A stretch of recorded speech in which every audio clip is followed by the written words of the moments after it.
नमो नारायण। राधे राधे।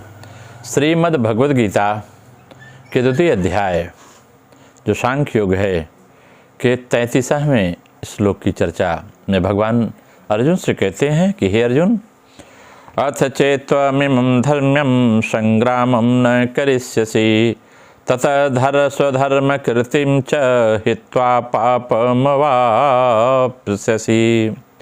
कहते हैं हे अर्जुन, अब अगर तू यह धर्ममय युद्ध नहीं करेगा तो अपने धर्म और कीर्ति का त्याग करके पाप को प्राप्त होगा। यहाँ कहते हैं इसका तात्पर्य क्या है कि तू युद्ध के बिना रह सकेगा। अपने छात्र स्वभाव के परवश हुआ तू अवश्य ही युद्ध करेगा, तथापि अगर ऐसा मान ले कि तू युद्ध नहीं करेगा तो तेरे छात्र धर्म का त्याग हो जाएगा और क्षत्रिय धर्म का त्याग होने से तुझे पाप लेगा और तेरी कीर्ति का नाश होगा।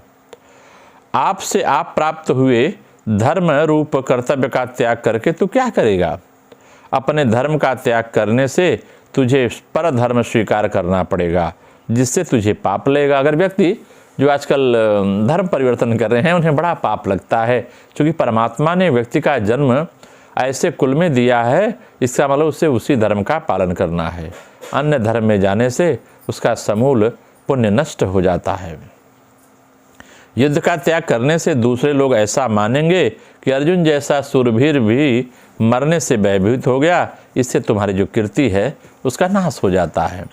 अगर हम इस श्लोक की क्रिया योग में व्याख्या करें 33वें श्लोक की, तो कहते हैं कि जिस पास से तुम डर रहे हो कि मेरे अंदर कौन स्थित है, वह पाप, ये जो पाप है जिससे तुम डर रहे हो, वह पाप क्रिया न करने से और अधिक बढ़ जाता है। क्रिया किए हुए बिना कूटस्थ में आप स्थित नहीं हो सकते, आज्ञा चक्र में आप ध्यानस्थ नहीं कर सकते बिना क्रिया के।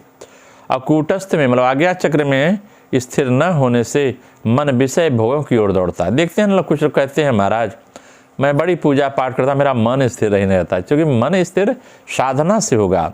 जब मन का ध्यान आज्ञा चक्र में जो मूलतः आत्मा है उसके पास नहीं जुड़ेगा, तब तक मन भटकता रहता है। इसलिए मन को बांधना पड़ेगा आत्मा के साथ, और फिर इंद्रियां मन से बंध जाएंगी तो आप संयमी जीवन जिएंगे। यही साधना है, लेकिन इसे लोग नहीं करना चाहते, वाह आडंबरों में फंसकर अपने को नष्ट करते हैं। क्रिया किए बिना वहाँ स्थिति नहीं होगी, और तब फिर मन जो है विषयों की ओर दौड़ेगा। अब मन की यह विषयाशक्ति ही पाप है। कहते हैं इस पाप से बचने का दूसरा उपाय क्या है? कहें स्वधर्म, आत्मभाव में रहना, अर्थात क्रिया की परावस्था, कीर्ति साधन करते करते जो योग लक्षण प्रकट होते हैं, कूटस्थ में रहना, कूटस्थ में देखना, क्रिया छोड़ देने पर यह कुछ नहीं होता। जो भी आप ध्यान करते हैं, जब आप क्रिया छोड़ देंगे आधी अधूरी, तो वहाँ फिर आगे आप नहीं देख पाते।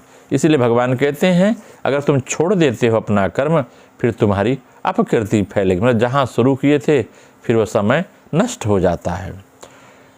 भगवान 34वें श्लोक के द्वितीय अध्याय के 34वें श्लोक में अर्जुन से कहते हैं कि अकीर्तिम चापि भूतानि कथित्यन्ति ते व्ययाम संभावितस्य चाकृतिर्मरणादतिरिच्यते।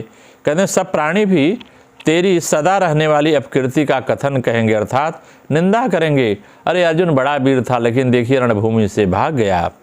वह अपकीर्ति सम्मानित मनुष्य के लिए मृत्यु से भी बढ़कर दुखदायी होती है। इसलिए हे अर्जुन, तुम अपकीर्ति के कलंक के भागीदार मत बनो।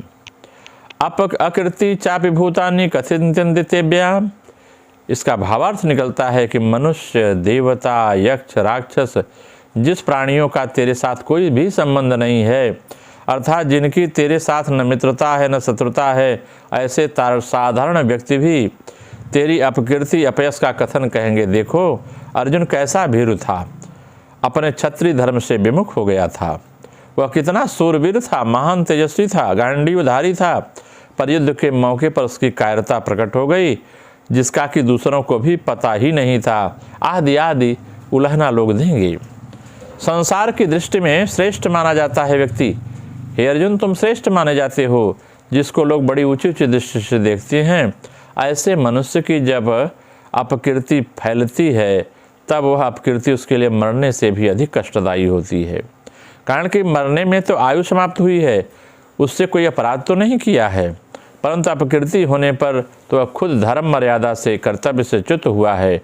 इसका मतलब यह है कि लोगों में श्रेष्ठ माना जाने वाला मनुष्य अगर अपने कर्तव्य पद से हट जाता है तो उसका बड़ा भयंकर अपयश होता है।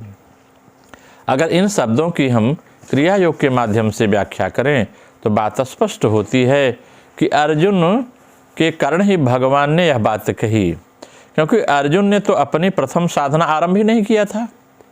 अभी साधना की लड़ाई का मतलब है साधना प्रारंभ करना। साधना ये सांकेतिक है, जो रूपात्मक है। अभी अर्जुन ने साधना प्रारंभ नहीं किया था। वह संभावित पुरुष है। लगता है जैसे गुरु पहचान लेते हैं कि यह शिष्य जो है मेरी साधना कर लेगा, अर्थात उनमें साधन सिद्धि प्राप्त करने की संभावना है। ऐसा भगवान ने अर्जुन के अंदर गुण देखा। और ऐसा आदमी भी यदि साधन त्याग करना चाहे तो उसको अन्य साधक के सामने लघु होना पड़ेगा। अगर आप ज्ञानवान हैं, आप सक्षम हैं, साधना कर सकते हैं, अगर आप हट जाते हैं तो सामान्य से सामान्य साधक भी के निगाह में आप छोटे हो जाते हैं। अरे हम तो मेहनत कर रहे थे, ये तो देखिए योग्य होके भी नहीं कर पाया। जिस साहस और तेज के कारण इतना नाम है जिसका, वह उतना भी नाम नहीं रह पाता है। क्रिया न करने पर कूटस्थ में, मतलब मन जो है, जो आत्मा है, कूटस्थ में स्थित नहीं होती है। निश्चय ही शुद्ध पुरुष के साधन करने का और कोई प्रयोजन भी न हो। परंतु जिसको अभी साधना की सिद्धि नहीं प्राप्त हुई है, उनका काम साधना के बिना नहीं चल सकता। इसलिए व्यक्ति को साधना करना चाहिए जब तक व्यक्ति को सिद्धि ना मिल जाए। नमो नारायण। राधे राधे।